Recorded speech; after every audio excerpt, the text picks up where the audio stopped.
He will tell us about such a new type of armed forces as territorial defense. He will tell us more how they are functioning under these conditions of the war. So, Yurii, over to you. Glory to Ukraine, glory to the heroes. Dear Ukrainians, it is my honor to tell you about the Territorial Defense Forces. We are 3 months old. Within this time, more than 10,000 patriots of Ukraine have made it to the Territorial Defense Forces. We have more than 450 volunteer units of the Territorial Defense Forces. We are really grateful for your bravery, for your commitment. We are the youngest part of the armed forces in Ukraine. The day before the invasion, there were only 6,000 professional soldiers and several dozens reservists. However, after the start of the invasion, our hotline received so many phones asking how can we get to the territorial defense, and there were huge waiting lines of people of different professions, different religion, different faiths who wanted to defend Ukraine. I personally saw those kilometers of waiting lines in Kiev of people who wanted to join the territorial defense unit in Kiev, and despite the air raid alerts, despite the air missile strikes, these waiting lines were still there. I personally saw how the command unit of the Territorial Defense Unit had several people, several civilians who were self-organized and started helping our military to prepare the quarters of the capital of Ukraine for urban warfare. They personally were together, standing with the soldiers in civilian clothes, and they were getting ready to use arms.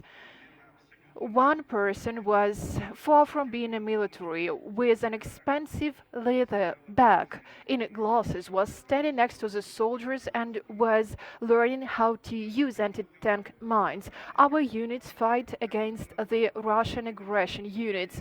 We are the symbol of the resistance of Ukrainians. This is a phenomenon that the Russian aggressors didn't expect. They didn't expect that all Ukraine will resist them, that even agricultural tractors will become our military equipment. Every day our units become even better, battle-hardened. Our commanders use every minute to train our personnel, of course, if the battle conditions are favorable for this. In order to do that, we engage instructors and coaches, including from abroad. We train people such as anti-tank experts, operators of UAVs, anti-aircraft experts, and miners. We have all the necessary arms and ammunition, including those provided to us by our foreign partners. All of you saw the images of how our fighters destroy Russian military equipment. The forces of the territorial defense defend strategically important objects. They join the military tasks together with other type of forces of the armed forces of Ukraine.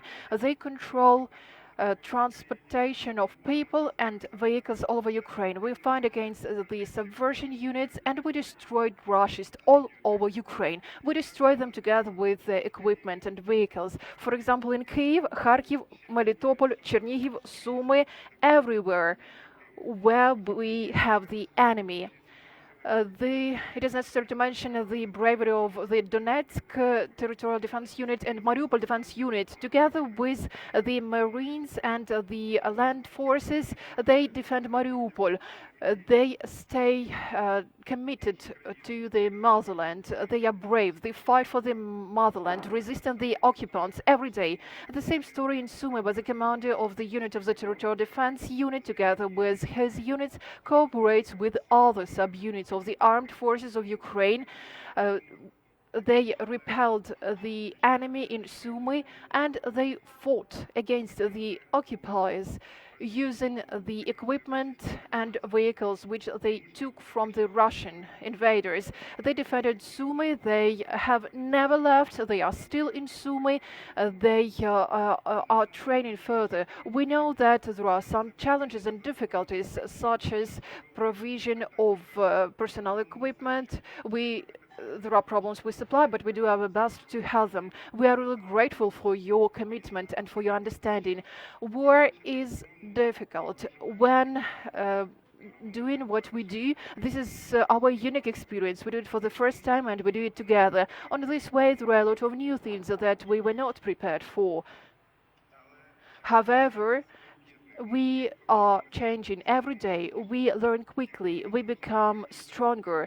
We are really grateful to the strong and brave Ukrainians who fight and defend their motherland. We are grateful to the civilians who are still a powerful support to our forces.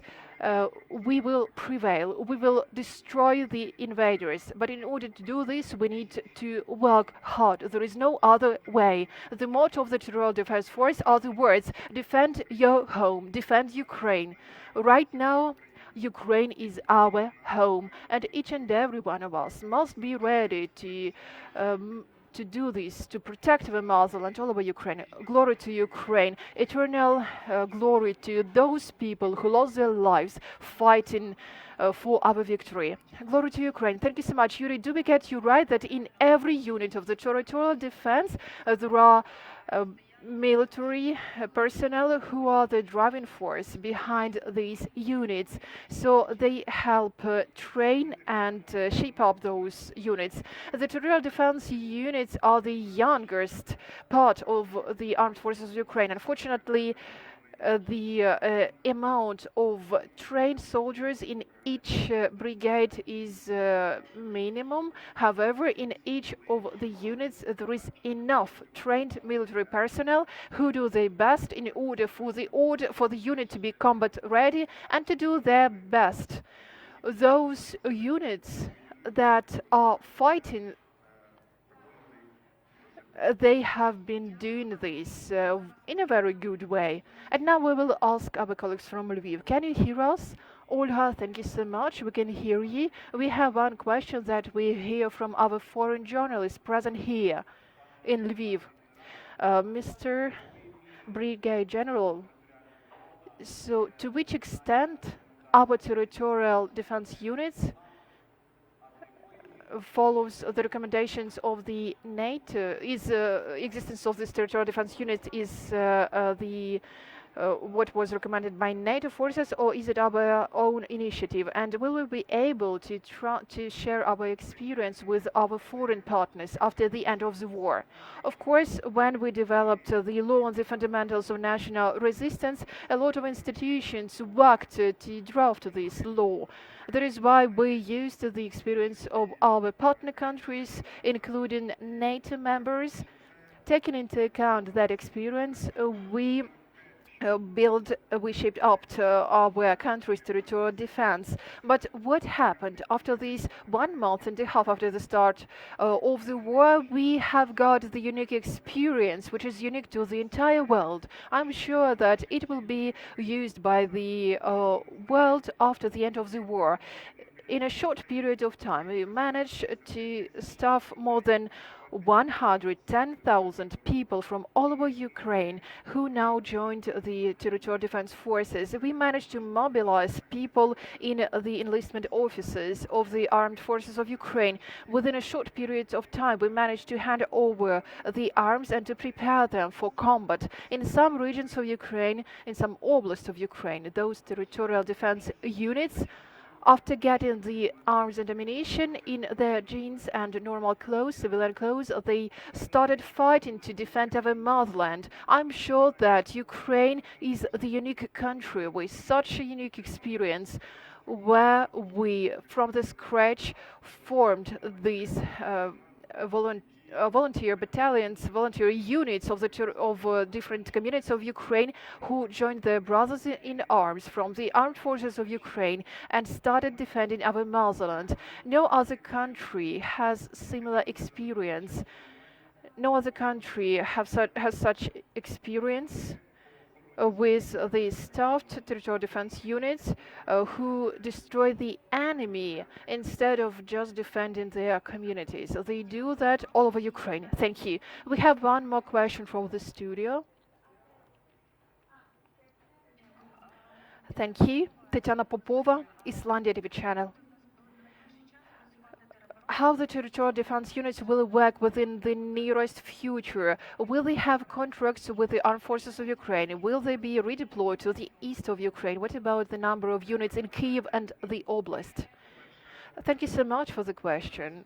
First, right now, we are thinking about our victory, about destroying the Russian occupiers to the ground, about our territorial sovereignty.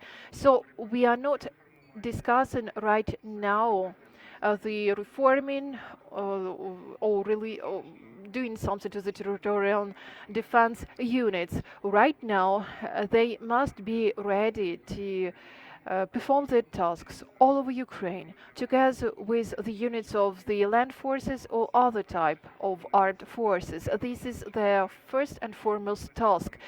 No matter where they are, no matter in which region of Ukraine they are located. This is what's happening right now. On top of that, our key task right now is to get as many skills, knowledge and capacity as we can to learn how to use new equipment which are supplied by our partners to become more combat ready, to become mobile. As for the block post crossing points in Kiev, as of now some block posts will have to be removed. However, this is under the responsibility of the commanders of the armed forces which are now defending Kyiv. One more question about the work of the journalist, because I travel a lot all over Ukraine myself and with foreign journalists in Kyiv Oblast. In the press card of the armed forces of Ukraine that all of us have, it is written that we can travel all over Ukraine after the curfew. However, not all representatives of the territorial defense units know about this, so they are asking for a password or something like that to let us go.